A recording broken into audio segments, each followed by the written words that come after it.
Imagine a secret that, if revealed, could unmake a king, invalidate a line of succession, and crack open centuries of carefully staged public image. For royal families, the idea isn't just chilling, it's existential. Bloodlines don't just feed tabloids. They determine who sits on thrones, who inherits wealth, and even which nation gets legitimacy. So when questions arise about paternity, genetic heritage, hidden adoptions, or the long-term effects of intermarriage, royal households don't react like ordinary families. They mobilize lawyers, archivists, and public relations teams. They tighten access to archives. They push for secrecy. Why? Because the stakes are not merely personal. They're constitutional, financial, and historical. Today we'll unpack the reasons royals fear scrutiny of their bloodline, the legal and political fallout, the shadow of genetic disease, how modern DNA testing has already rewritten royal history, and why secrecy still survives in an age of DNA testing and crowdsourced genealogy. Bloodlines are not just family trees, they are law. First, a blunt fact. For monarchies, bloodlines are legal instruments. The rules of succession in constitutional monarchies are explicit, often enshrined in law, statute, or ancient custom. Legitimacy matters. A disputed paternity case could theoretically trigger a constitutional crisis. Imagine a scenario where a direct heir is shown, by credible evidence, not to be a biological descendant of the previous monarch. Depending on the country's succession laws, that revelation could call into question dozens of royal acts, titles, and inheritances. It could revive rival claims and empower political movements that want to abolish the monarchy entirely. So when questions about parentage or lineage surface, royal households aren't just protecting feelings, they're protecting the legal continuity of the state. That's why archives stay closed, why private letters remain sealed for decades, and why palace spokespeople respond carefully. The private family matter is also a potential constitutional problem. The weight of history, legitimacy, scandals, and revolutions. History is full of royal crises that began with doubts about bloodlines. In medieval and early modern Europe, disputed paternity or ambiguous succession often led to civil wars, invasions, or dynastic extinction. The Wars of the Roses, the English succession crises, competing Bourbon claims in France, all were rooted in contested legitimacy. Even in modern times, doubts about royalty have toppled regimes. The fall of monarchies in Russia, Germany, and much of Europe in the 20th century shows how quickly dynastic authority can erode when public trust dissolves. For ruling houses, therefore, the appearance of stable, uncontested descent is political capital they cannot afford to squander. That explains the obsession with pedigree. Portraits, baptism records, marriage contracts, and private correspondence were never just family memorabilia. They were evidence of legal continuity. When those documents are missing, altered, or suspicious, historians, rival claimants, and watchdogs smell vulnerability. Royals fear that vulnerability because it invites contestation. Genetic secrets, disease, inheritance, and the royal brand. There's a biological reason for the secrecy too: genetic disease. Royal families historically intermarried with a small pool of aristocratic houses. That practice concentrated certain inherited conditions. The most famous and entirely factual example is hemophilia in the descendants of Queen Victoria. Queen Victoria was a carrier of hemophilia. That mutation was passed into several European royal houses, with tragic consequences. Male heirs who bled profusely and fragile lines that shaped political decisions and public sympathy. Historians link the presence and handling of hemophilia in royal families to diplomatic marriages, secrecy, and a reluctance to discuss medical fragility publicly.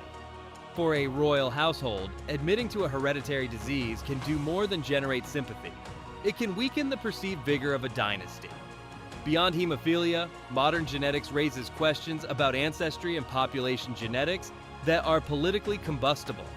Discovery that a royal line carries a serious hereditary condition could force succession planning, a reapportionment of expectations, or even public pity that undermines authority. That's a real, measured reason a palace would resist open access to medical records or family DNA.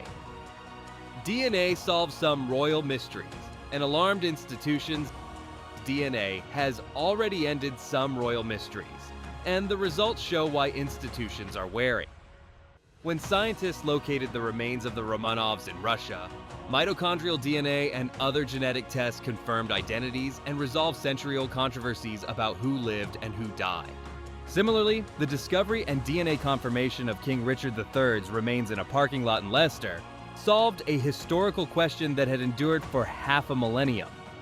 These cases demonstrate a double-edged sword. On one hand, scientific proof can deliver closure. On the other hand, it shows that archives, bones, and blood can overturn accepted narratives.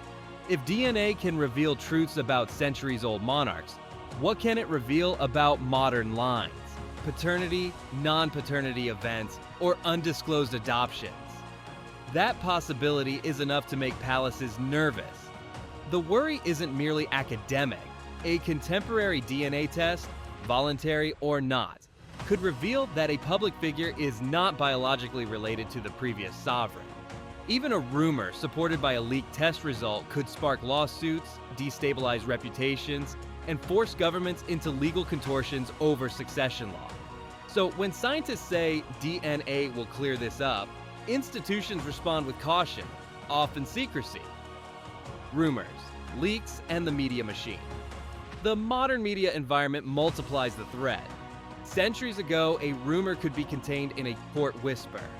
Today, a single leaked letter or a rogue DNA result amplified by social media can become a global scandal in hours. Royal households know that public narratives shape legitimacy. The public must believe in the continuity and fitness of a dynasty. That's why they invest in narrative control, official biographies, controlled archival openings, careful coronation ceremonies, and legal action against defamatory claims. It's not vanity, it's risk management. A rumor that a prince is not of the blood can be weaponized by political opponents, tabloid press, or foreign interests. The cost of a leak is enormous. It can force monarchs to litigate in public, to answer private questions in courtrooms, or to endure months of damaging headlines. Even if the original claim is false, the process can hollow out public confidence. So, the instinct is to keep as much as possible out of sight until the institution can manage any possible fallout. The colonial angle: bloodlines, race, and empire. There's another uncomfortable layer: colonialism. Many royal houses presided over empires whose governance and legitimacy depended on racial hierarchies. Modern genealogical science can reveal unexpected ancestry, including mixed lines in nations forged through colonial contact. Revelations that a monarch's ancestry is more complicated than official histories admit can ripple into uncomfortable conversations about empire, consent, and reparative justice. In a world re-examining colonial legacies, even a small genetic footnote can transform into a headline about hypocrisy and moral authority. That's why sensitive documents about marriages, illegitimate lines, or colonial-era relationships are often handled with extreme care.